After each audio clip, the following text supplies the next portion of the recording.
কখনো কি মনে হয়েছে সব কিছু ছেড়ে কোথাও হারিয়ে যায়, যেখানে শহরের কোলাহল থেমে যায় আর শুরু হয় প্রকৃতির নিস্তব্ধ গল্প?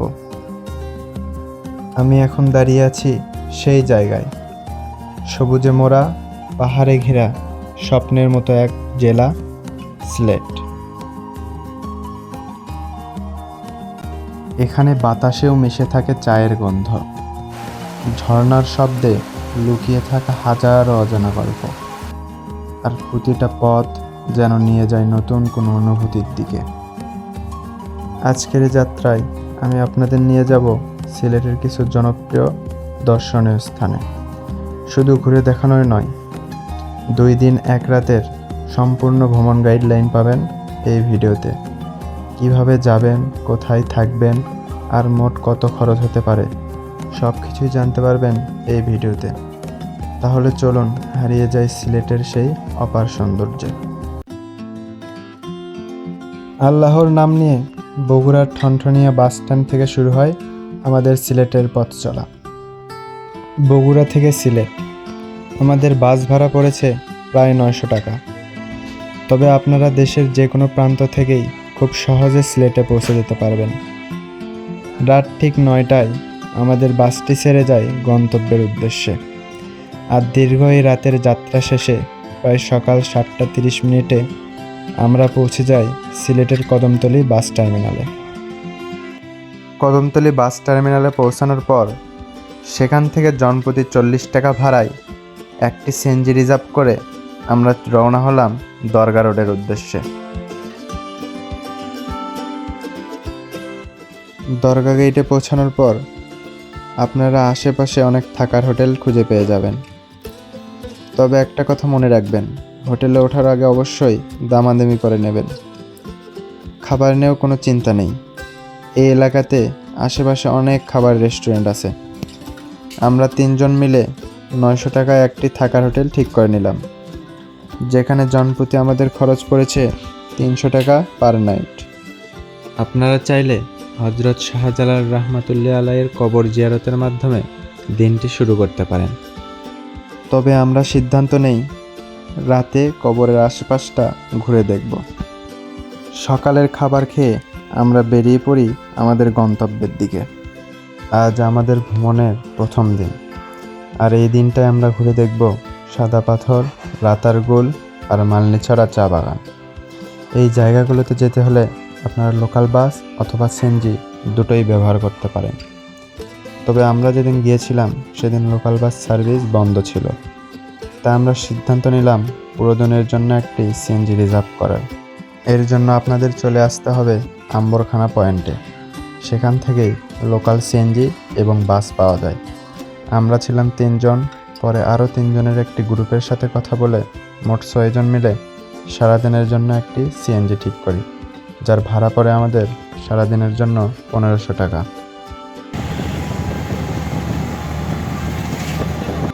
আজকের দিনের আমাদের প্রথম গন্তব্য ছিল মালনীছড়া চা বাগান। কিন্তু প্রকৃতির একটি নিজস্ব পরিকল্পনা ছিল। হঠাৎ করেই ঝুম বৃষ্টি শুরু হওয়ায় আমরা আর মালনীছড়া চা বাগানে নামতে পারলাম না। তাই পরিকল্পনা একটু পরিবর্তন এনে আমরা রওনা হলাম নতুন গন্তব্যের দিকে, রাতারগুল সোয়াম্প ফরেস্ট। সিলেটের সবুজে মোড়ানো রাস্তা ধরে এগোতে এগোতে প্রায় 1 ঘন্টা 30 মিনিট পর আমরা পৌঁছে যাই রাতারগুলের নৌকা ঘাটে। এবার নৌকা ভাড়া করার পালা। অনেকটা সময় ধরে দামাদামি আর দর কষাকষির পর অবশেষে আমরা একটি বড় নৌকা ঠিক করে নিলাম। সব মিলিয়ে খরচ পড়েছে 1700 টাকা। এই নৌকায় সর্বোচ্চ 10 জন বসা যায়। আমরা ছিলাম 6 জন, তাই জনপ্রতি খরচটা একটু বেশিই পড়েছে। আপনারা যদি আরও কম মানুষ হন তাহলে চাইলে ছোট নৌকাও নিতে পারেন। নয়া নয়া মাঝি নাকি? ইয়েস মাঝি বইটা মারবে পারে না। ওই যে একটা গান আছে না, মাঝি খবর দে, কি যেন একটা গান আছে।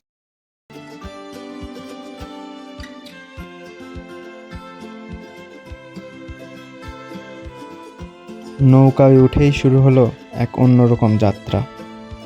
ধীরে ধীরে নৌকাটা এগোতে লাগলো পানির উপর ভাসতে ভাসতে। আর চারপাশে শুধু গাছ আর পানি। রাতারগুল বাংলাদেশের একমাত্র সোয়াম্প ফরেস্ট, যেখানে পানির মাঝেই দাঁড়িয়ে আছে গাছগুলো, একেবারে ভিন্ন এক জগৎ তৈরি করে। বর্ষাকাল হওয়ায় আমরা রাতারগুলের আসল সৌন্দর্য উপভোগ করতে পারছি।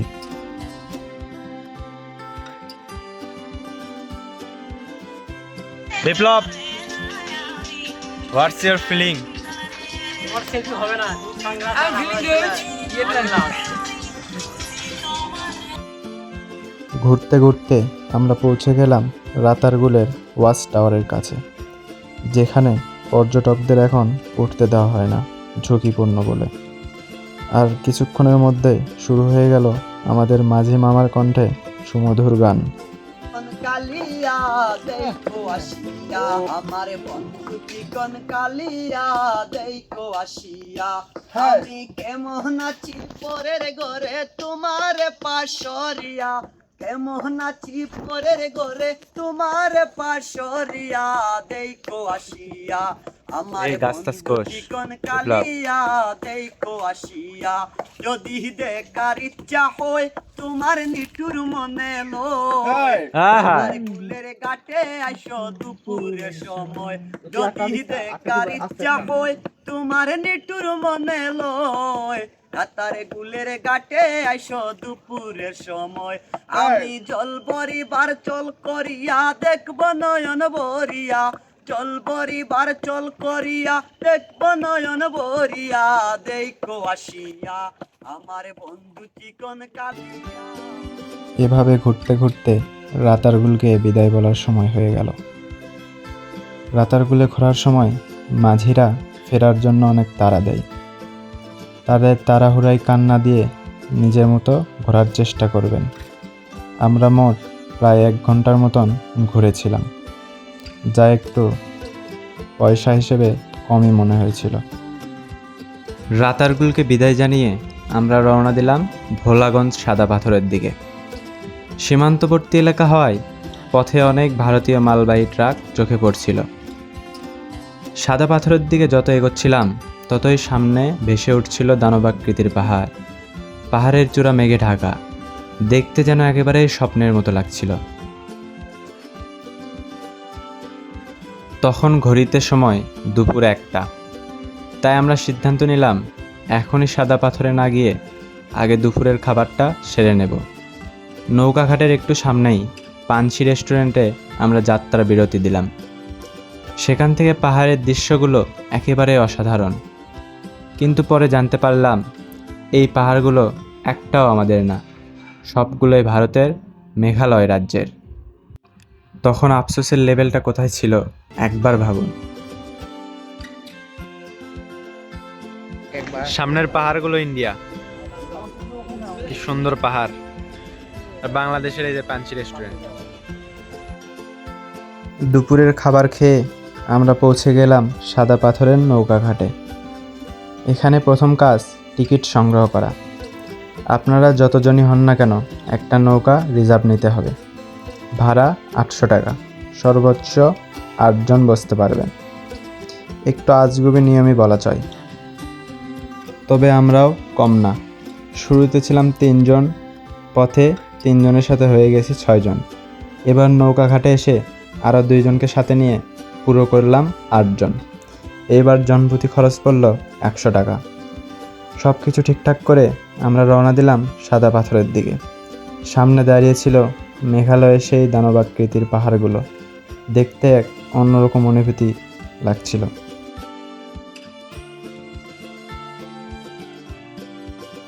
দেখতে দেখতে আমাদের নৌকাটা এপারে এসে ভিড়ল। এখান থেকে মেইন স্পটে যেতে হলে আরও কিছুটা পথ হাঁটতে হবে। একটা বিষয় অবশ্যই মনে রাখবেন, যে নৌকায় করে এসেছেন ফিরতে হলে কিন্তু সেই নৌকাতেই যেতে হবে। তাই নৌকা থেকে নামার পর মাঝির নাম্বারটা নিয়ে রাখতে ভুলবেন না।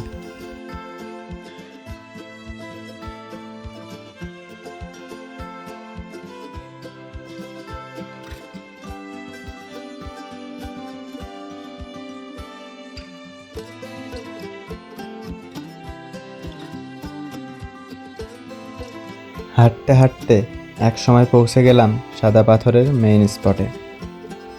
সামনে যেন খুলে গেল এক অপার্থিব সৌন্দর্যের দুয়ার। চারিদিকে শুধু পানি, সাদা ঝকঝকে পাথরের স্তর, আর তার পেছনে মাথা উঁচু করে দাঁড়িয়ে থাকা দানবাকৃতির পাহাড়। চারপাশের এমন নির্মল, শান্ত আর মনোমুগ্ধকর পরিবেশ, যা ভাষায় প্রকাশ করা সত্যিই কঠিন। মুহূর্তটা মনে হচ্ছিল প্রকৃতি যেন নিজের সেরা রূপটা এখানেই মেলে ধরেছে।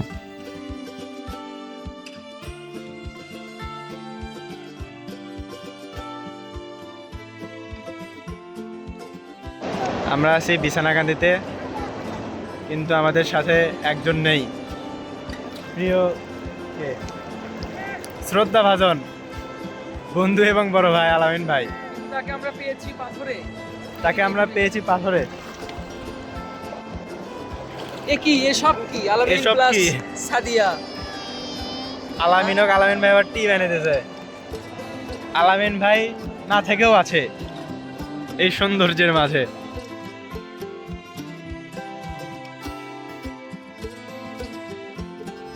পায়ের নিচে ঠান্ডা পানি আর চারপাশের প্রকৃতির নির্জনতা, একটা অন্যরকম শান্তি কাজ করছিল। কেউ গোসল করছে, কেউ ছবি তুলছে, আবার কেউ শুধু বসে বসে প্রকৃতিটাকে উপভোগ করছে। আমরা আবার দেরি না করে সৌন্দর্যের মাঝে নিজেকে মিশিয়ে দিলাম। সময়টা সত্যি এমন ছিল যা ক্যামেরায় যতটা ধরা পড়ে তার থেকেও বেশি অনুভব করার মতো।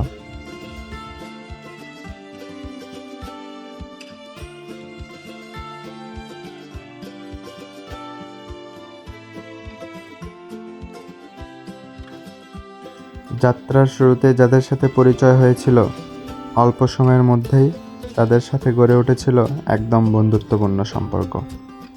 সবাই মিলে হাসি মজা আর অসংখ্য ছবি তোলার মধ্য দিয়ে সময়টা কেমন যেন দ্রুতই কেটে গেল। দেখতে দেখতে বিকাল 5টার একটু পর আমরা সাদা পাথরকে বিদায় জানালাম। দুই দেশের সীমান্তবর্তী এলাকা হওয়ায় 5টার পর এখানে আর থাকতে দেওয়া হয় না। একঝাঁক সুন্দর স্মৃতি আর নতুন কিছু মানুষের সাথে পরিচয়ের আনন্দ নিয়ে আমরা ফিরে চললাম পরবর্তী গন্তব্যের দিকে। সাদা পাথর আমার দেখা বাংলাদেশের সবচেয়ে সুন্দর জায়গাগুলোর মধ্যে একটি। সাদা পাথর হৃদয়ে গেঁথে থাকবে অনেক দিন।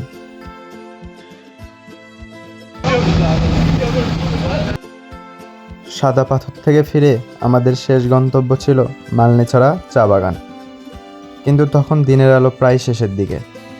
সেনজলা মামা আমাদের জানালেন এখন আর মালনীছড়া চা বাগানে ঢুকতে দেবে না। তাই তিনি রাস্তার কাছে একটি চা বাগানে আমাদের ঘোরার জন্য সেনজিটা থামালেন। চা বাগান ঘোরা শেষে আমরা আবার রওনা দিলাম আমাদের হোটেলের দিকে। সকালের নাস্তা সেরে আমরা প্রস্তুত হলাম আমাদের ভ্রমণের দ্বিতীয় দিনের জন্য। আজকের গন্তব্য শ্রীপুর চা বাগান, জাফলং 0 পয়েন্ট এবং মায়াবী ঝর্ণা। জাফলং যাওয়ার জন্য আমরা বাসে যাওয়ার সিদ্ধান্ত নিলাম। এর জন্য প্রথমে আমাদের যেতে হবে সুবহানি ঘাট। আম্বরখানা পয়েন্ট থেকে জনপ্রতি 30 টাকায় সিএনজিতে করে আমরা পৌঁছে গেলাম সুবহানি ঘাট। সেখান থেকে লোকাল বাস আর গেটলক 2 ধরনের বাস পাওয়া যায়। যেহেতু আমরা শ্রীপুরে নামবো, তাই আমরা লোকাল বাসে যাওয়ার সিদ্ধান্ত নিলাম। জনপ্রতি আমাদের ভাড়া পড়েছিল 100 টাকা। প্রায় 1.5 ঘন্টার দীর্ঘ পথ পেরিয়ে আমরা এসে দাঁড়ালাম শ্রীপুর চা বাগানে।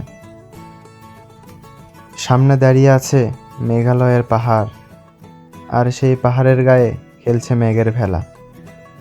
মেঘ সরে গেলে মাঝে মাঝে চোখে পড়ে দূরের ঝর্ণার ক্ষীণ রেখা, যেন লুকিয়ে থাকা কোনো গল্প। যতদূর চোখ যায় শুধু সবুজের ঢেউ। মনে হয় যেন প্রকৃতি নিজের হাতে এঁকেছে এক জীবন্ত ক্যানভাস। এই অপার্থিব সৌন্দর্যের মাঝে দাঁড়িয়ে মনে হচ্ছিল আমরা ধীরে ধীরে হারিয়ে যাচ্ছি এক স্বপ্নলোকের ভেতর।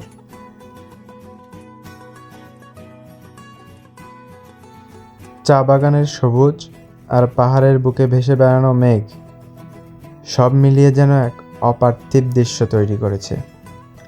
প্রকৃতির এই মায়াবী মেলবন্ধনের মাঝেও একটা আফসোস থেকেই যায়। এই যে সামনে দাঁড়িয়ে থাকা পাহাড়গুলো চাইলেও কাছে যাওয়া যায় না, কারণ সব ভারতের।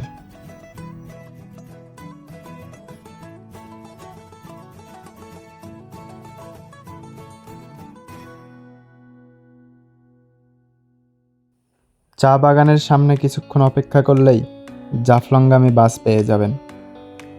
আমরাও জনপ্রতি মাত্র 20 টাকা ভাড়ায় বাসে উঠে পড়লাম।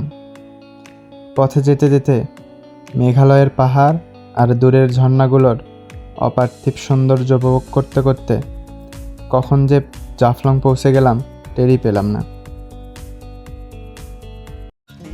বাস থেকে নেমে কিছু দূর এগোতেই চোখে পড়ে ডাউকি ভিউ পয়েন্ট। এখান থেকে খুব কাছ থেকেই দেখা যায় ডাউকি শহরটা। দূর থেকে দেখতে এক টুকরো ছবির মতো। পাহাড়ের বুকে গড়ে ওঠা সবুজে মোড়ানো ছোট্ট সেই শহর দেখতে এতটাই সুন্দর যে চেয়ে থাকতে ইচ্ছা করে অনেকক্ষণ।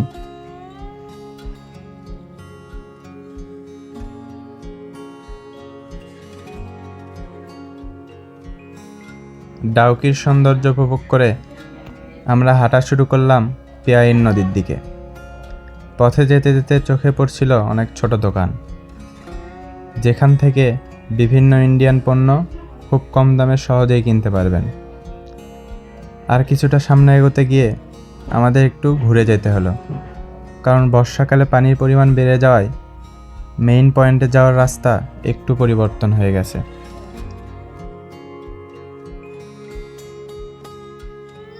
আপনারা চাইলে সিঁড়ি দিয়ে নেমেই নৌকা নিয়ে চলে যেতে পারেন মায়াবী ঝর্ণার দিকে, কিন্তু আমাদের পরিকল্পনা ছিল একটু ভিন্ন।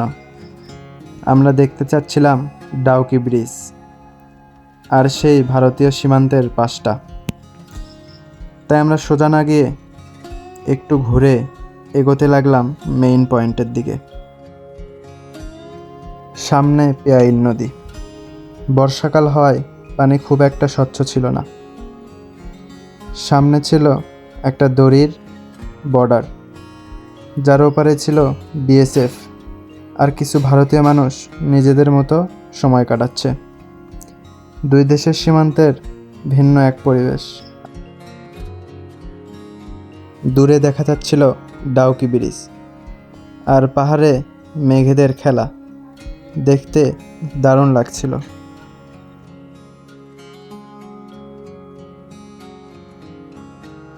এখানে আমরা কিছুক্ষণ সময় কাটিয়ে রওনা দিলাম মায়াবী ঝর্ণার দিকে। আমাদের জনপ্রতি নৌকা ভাড়া পড়েছিল 100 টাকা, যা যাওয়া এবং আসা মিলিয়ে।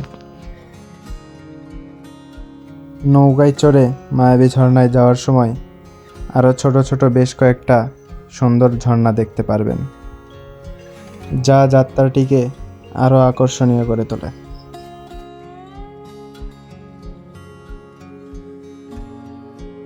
দেখতে দেখতে আমরা পৌঁছে গেলাম মায়াবী ঝর্ণার নৌকা ঘাটে। আর এখানে পৌঁছে প্রথম কাজই হলো টিকিট সংগ্রহ করা। আর এই টিকিটের সুবিধা হচ্ছে ফেরার সময় আপনারা যে কোনো নৌকায় করে ফিরতে পারবেন।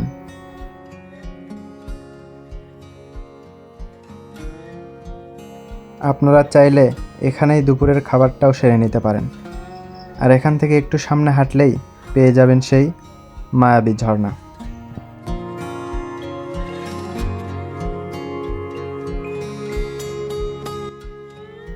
মায়াবী ঝর্ণা মেঘালয়ের পাহাড় থেকে নেমে আসা এক প্রাকৃতিক জলধারা, যা বর্ষাকালে হয়ে ওঠে আরও জীবন্ত, আরও প্রলম্বিত। সংগ্রামপুরঞ্জি ঝর্ণা নামে পরিচিত এই স্থানটিতে প্রতিদিন ভিড় জমায় হাজারো ভ্রমণ পিপাসু মানুষ। আর আমরা যেহেতু বর্ষাকালে এসেছিলাম, তাই ঝর্ণাটার আসল সৌন্দর্যটা খুব কাছ থেকে খুব ভালোভাবে উপভোগ করতে পেরেছি। ঝর্ণাটা এতটাই জনপ্রিয় যে প্রতিদিন এখানে ভিড় জমায় হাজারো মানুষ। একসময় মনে হচ্ছিল পানির চেয়ে বোধহয় মানুষই বেশি।